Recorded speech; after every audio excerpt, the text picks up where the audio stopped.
ใจไม่ได้เลยน้ำเสียงที่คอยได้คุ้นเคยคำนั้นที่เจ้าเคยบอก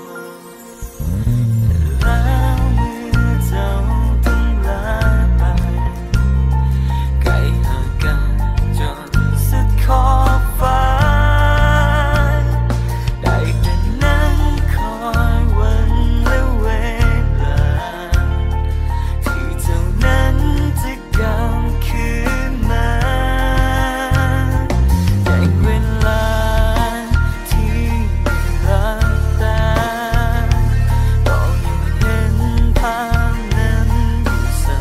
มอทุกคืนได้แต่ละเมื่อกลับมาเจอกันอีกครั้งก็มันคิดเธอและนั่งบังภาพเราอยู่ทุกวันภาพที่เราสองคนนั้นอยู่ด้วยกั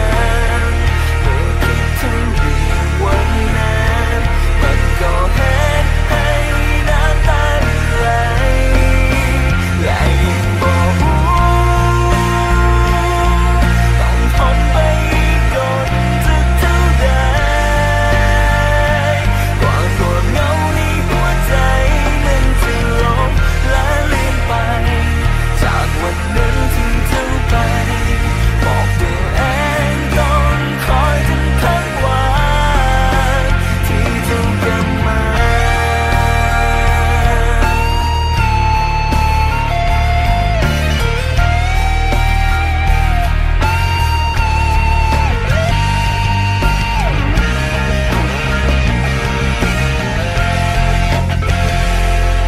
เวลา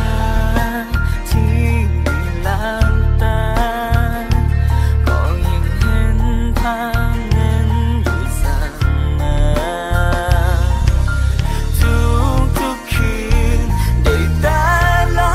เมื่อกลับมาเจอกันอีกครั้งก็มันคิดเธอ